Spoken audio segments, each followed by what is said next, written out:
We are seeing the 500 important series. So 22 23 videos already publish हो चुके हैं, आप जाके देखिए जरूर, इट्स इंपॉर्टेंट, आप देखिए जरूर, देखिए जाके। And if you want to practise more, अगर आपको और भी ऐसे क्वेश्चन सीक्वेंस में चाहिए बिल्कुल, तो आप जाइए वेबसाइट पे डेली क्विज पे जाके सॉल्व कीजिए and you will get to know lot more questions. Okay, और उससे भी अच्छी मिसलेनियस क्वेश्चंस की प्रैक्टिस करनी है, एडवांस की प्रैक्टिस करनी है, then you have to shift to test series.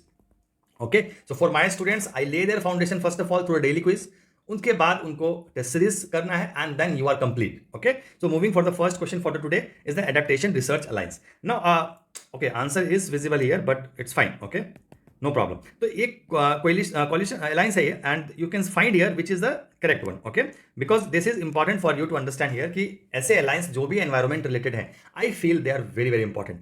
कोई भी अलायंस छोटा बड़ा आपको एनवायरमेंट रिलेटेड अलायंस को करना है, it doesn't mean it's related to India और नॉट, अगर वो इंपॉर्टेंट बॉडी के साथ अटैच है तो you have to learn. Okay, तो आप देखिए COP26 में this alliance has been formed and इनका जो पर्पस है to face urgent challenges faced by the vulnerable communities from the climate change। तो answer to this question is A। so we'll move to the second question। okay, एक बार जरूर पढ़िएगा इनका क्या काम है एंड और कौन सी मेन बॉडी है इनकी, parent body. These two things are important. Recycling of ships in India, now this is factual question, this is important question for you, information बहुत अच्छी अच्छी है यहाँ पे। Okay, you will get to learn so many things here. तो first question is regarding 98% of recycling in India takes place at the Vizag airport। Okay, Vizag port, sorry, not airport, it's port। Ship recycling in India is regulated under Act 2019। Okay, and the global ship और जो market है dominated वो basically China, Singapore and East Asian countries. ठीक है, ये आगे आपको। Now how many of the above statement are correct, आप देख लीजिए पॉज करके आपको इसमें से कितने फैक्चुअल आपको आते हैं। Third statement almost correct. Okay, it's correct, क्योंकि ये बहुत, देखो ऐसे स्टेटमेंट्स कभी गलत मत करना, लाइक जहां पे statements close to textual language में लिखा हो, है ना, टेक्सुअल लैंग्वेज जहां पे हो ना वहां पे गलत बहुत कम होगा। सी इन चीजों को तो हमें लेकर चलना पड़ेगा ना एग्जामिनेशन हॉल में। सी सब कुछ आप नहीं जानोगे एग्जामिनेशन, इवन जो जितना जानोगे उतना करके आओगे तो आप फेल ही हो जाओगे, राइट। आपको कहीं ना कहीं एक स्टेप आगे बढ़ना है, रिस्क लेना है, then you have to hit the right thing by taking risk, ये हो सकता है।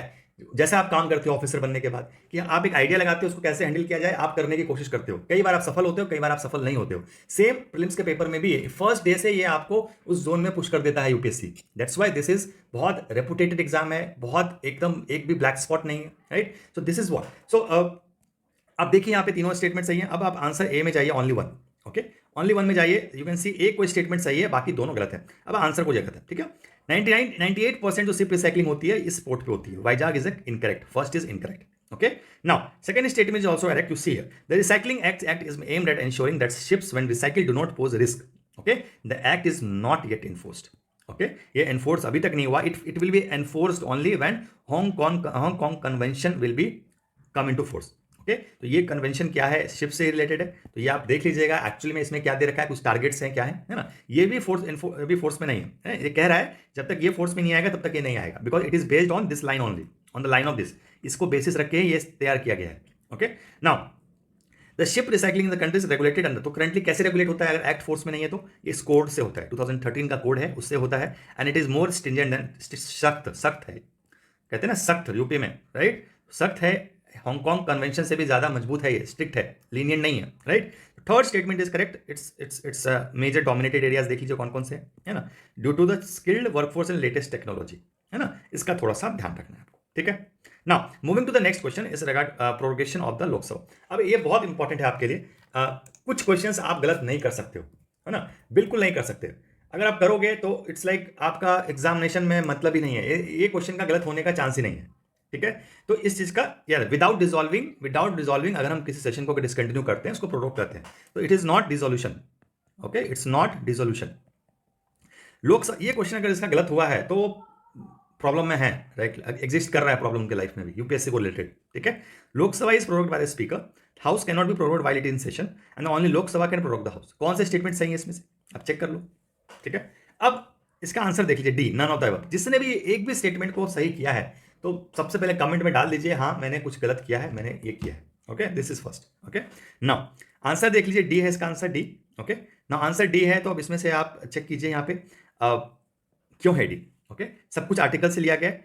The president may from time to time prorogue the houses of the either house. Okay, मतलब ओनली वाला तो गलत हो गया, गलत हो गया, ठीक है। Lok Sabha is prorogued by the speaker, कौन कर रहा है यहाँ पे, the president at any time, ठीक है। तो पहला गलत हो गया, तीसरा गलत हो गया, house can not be prorogued while it in session, ठीक है, ये यहाँ पे लिखा हुआ है फ्रॉम टाइम टू टाइम, इसका ये प्रोरोगेशन जो हाउस होता है, it's can prorogued the house while it in session also, okay. तो आपका ये सारे स्टेटमेंट इनकरेक्ट है, बिल्कुल। 8 देख लो ना आप, 85 अपने कोई कॉन्स्टिट्यूशन ऑफ इंडिया के बुक से पढ़ लो, वहां पे भी सेम चीज लिखी हुई है। अब आपको ये क्वेश्चन अगर गलत किया है आपने, तो बहुत तकलीफ मुझे भी है और आपको भी होनी चाहिए, right. So moving to the next question, no confidence motion. यहाँ पे थोड़ा सा क्वेश्चन स्टेटमेंट्स को डिफिकल्ट बनाने की कोशिश की गई है, अब पढ़ो, है ना। बिल्कुल don't expect one liner question in UPSC, बड़े बड़े स्टेटमेंट्स आपको दिए जाएंगे। मैं आपको बता रहा हूँ आने वाले टाइम पे स्टेटमेंट्स का कम से कम 3 लाइन के स्टेटमेंट्स दिए जाएंगे, आसान आसान से मत एक्सपेक्ट करो, बिल्कुल, ठीक है। As per the rules of the house, reason not to be given for the moving no confidence motion. अगर किसी को नो कॉन्फिडेंस मूव करना है तो उसको रीजन नहीं देना कि ये रीजन से मैं कर रहा हूँ, वो रीजन से कर रहा हूँ। अगर सहमति है, जो एक प्रोविजन है, जो एक प्रोसीजर है, उसकी सहमति के अनुसार से if they want to raise they can raise, okay. No confidence motion accept करने के बाद फिर आप डिबेट्स करते हैं, फिर आप अलग चीज है, एक्सेप्ट करने की बात हो रही है, ठीक है। तो आप देख लीजिए, no confidence motion, the motion is admitted for discussion when a minimum 100 members of Lok Sabha and 50 members on the upper house supports the motion, ठीक है। दूसरा स्टेटमेंट, तीसरा, once the motion is accepted by the presiding officer of the house, time and debate of the debate is decided by the leader. अब beyond your books, इसी को कहते हैं बियॉन्ड योर बुक्स, अब जाके कुछ चीजों को पढ़ना है ना। कब डिस्कशन होगा, क्या होगा, क्या है, ये प्रोसीजर में लिखा हुआ है, राइट। अब पढ़ते नहीं हो, अलग बात है ना। ऐसा चीज नहीं, आपको जो चीज पढ़ाई नहीं गई है वो आपके लिए नई चीज है या बियॉन्ड द बुक है, पर ये सब सिलेबस का पार्ट है आपके। यही मैं आपको सिखाने की कोशिश कर रहा हूं प्रीलिम्स में, कि आप जो पढ़ रहे हो वो कंप्लीट नहीं है, इट्स जस्ट 30%।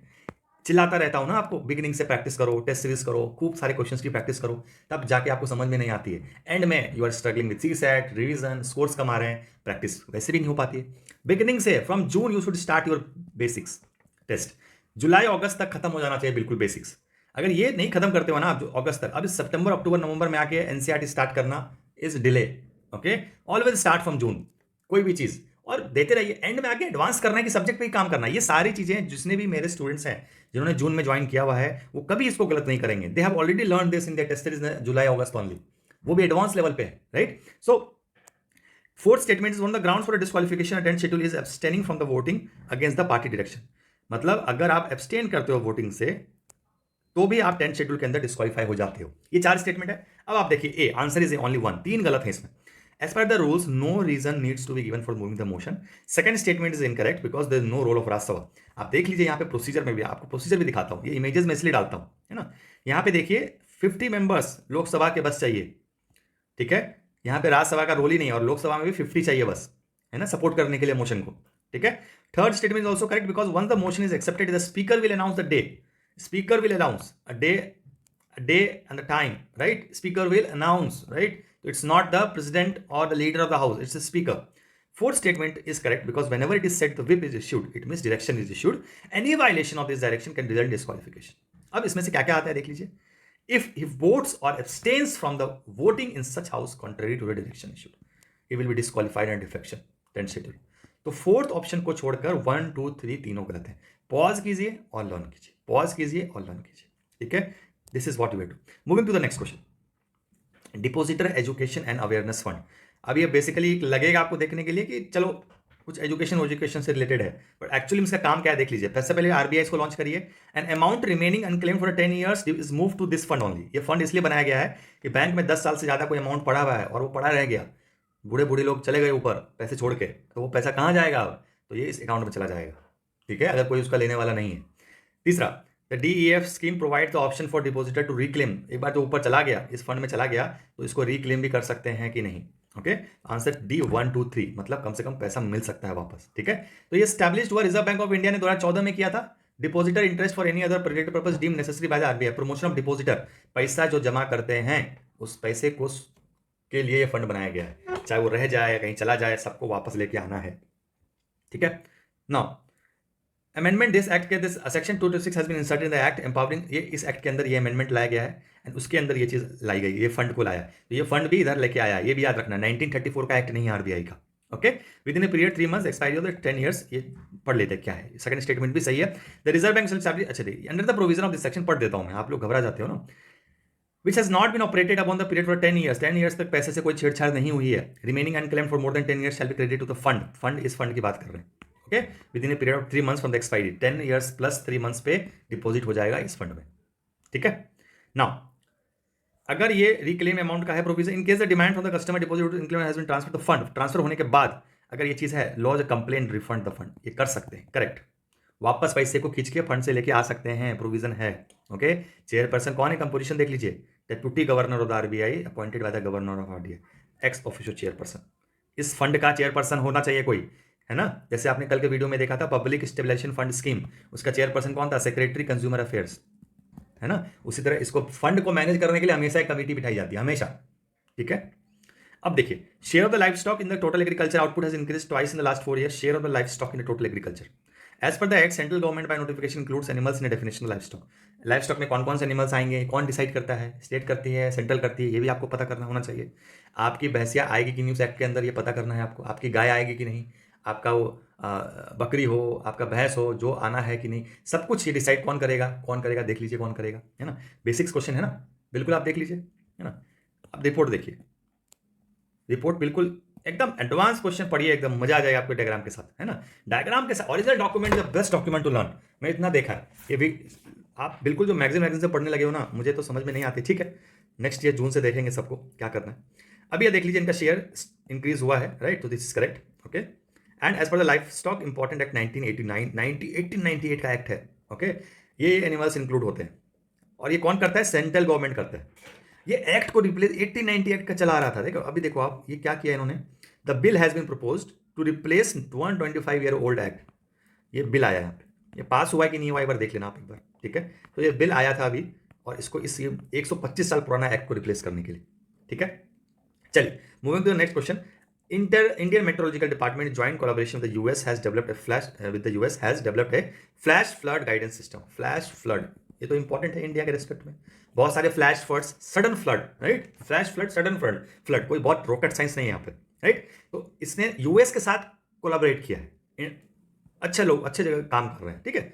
एंड देन इन्होंने ये साउथ एशियन रीजन के लिए ये बनाया द फ्लैश फ्लड। ये सिस्टम जो है provides necessary protect real time 6-12 hours in advance provide करता है।